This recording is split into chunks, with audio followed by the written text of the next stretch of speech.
Bangabandhu Sheikh Mujib medical ICDDRB সহ দেশের সুপ্রতিষ্ঠিত হাসপাতালগুলোর স্বাস্থ্য পরীক্ষার রিপোর্টকে পাত্তা দেয় না গামকা। মধ্যপ্রাচ্যের দেশগুলোর দোহাই দিয়ে বাধ্য করে নিজেদের নির্ধারিত সেন্টারগুলোতে বিদেশ গমনেচ্ছুদের চেক আপ করাতে। সেখানে অনেককেই আনফিট দেখিয়ে অতিরিক্ত টাকা নিয়ে পরে ঠিকই তাদের ক্লিয়ারেন্স দিচ্ছে কিছু সেন্টার। এতে হয়রানির অথৈ সাগরে হাবুডুবু খায় মানুষ।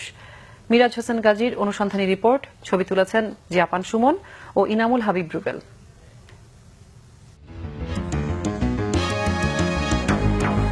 সৌদি আরব, কুয়েত, দুবাই, বাহরাইন, কাতার ও ওমান মিলে জনশক্তি নেয়ার সংগঠন জিসিসি। জিসিসির অনুমোদিত বাংলাদেশের ২৬টি মেডিকেল সেন্টার মিলে গামকা। কাতার বাদে অন্য দেশগুলোতে যেতে মেডিকেল চেক আপে গামকা থেকে স্লিপ নেওয়া বাধ্যতামূলক। আর এখানে হয়রানি ও ভোগান্তিতে নাকাল হন বিদেশ গমনেচ্ছুরা। এই ধকল কাটিয়ে উঠলেও মেডিকেল সেন্টার আছে আরো অনিয়ম ও হয়রানি। গামকার প্রেসিডেন্টের আল রিয়াদ মেডিকেল সেন্টারে গিয়ে পাওয়া গেল এমন নানা অভিযোগ। তোমার এসসিবি একটা ভাইরাস আছে, তোমার লিভারের প্রবলেম। তারপর আমি পপুলার একটা টেস্ট করালাম, তারপর পপুলারে বললো যে নেগেটিভ, মানে কোনো সমস্যা নেই। এখন আমি নিশ্চিত হওয়ার জন্য আমি গুলশানের ল্যাবেড হসপিটালের একটা টেস্ট করাইছি, সেটার মধ্যে আমার একই, মানে একবারে নেগেটিভ, আমার কোনো প্রবলেম নাই।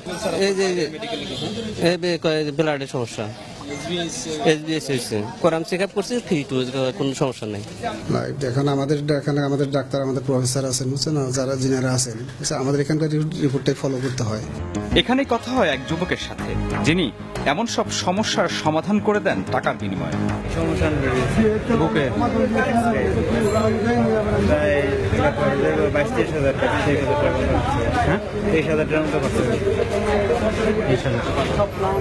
এবার গামকা মহাসচিবের অ্যারাবিয়ান মেডিকেল সেন্টার, এখানেও ভোগান্তির কমতি নেই। তারা বলছে ঠিক আছে, রিপোর্ট ব্যক্ত আছে, এটা সব ঠিক আছে, এটা সব ঠিক। এটা এখান থেকে বলে ঠিক না। সমস্যা থাকলে সমাধান অবশ্যই আছে, সেই জিনিসটাই কিন্তু সে বলতেছে না।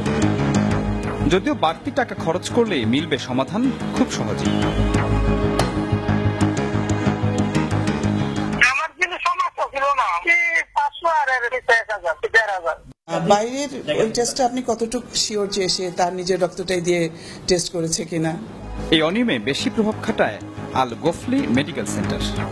বলছে যে এক্সরে সমস্যা, এক্সরে আর ব্লাড দেওয়ার পরে 300-600 টাকা নিয়ে এরপরে ফিট।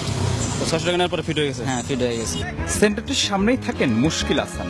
পরীক্ষায় যাদের সমস্যা দেখানো হয় তাদের খুঁজে বের করে সমাধানই যার কাজ।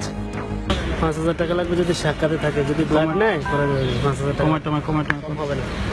তবে বনানীর এই সেন্টারে গিয়ে এ বিষয়ে জানতে চাইলে চটে ওঠেন মালিকের ভাগ্নে পরিচয় দেয়া একজন।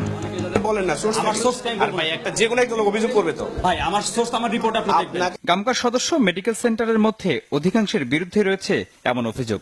ওখানে হয়রানি হয়, ওখানে দালাল আছে, কিন্তু প্রতারণা হয়, অনেক কিছু ঘটনা ঘটে। চেন্নাই কমিটির একটা মিটিং ছিল, সেখানে গামকা নিয়ে অনেক কথা হয়েছে।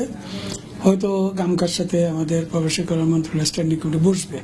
গামকার এমন হয়রানি বন্ধে সরকারের উচ্চ পর্যায়ের হস্তক্ষেপ চেয়েছেন ভুক্তভোগীরা।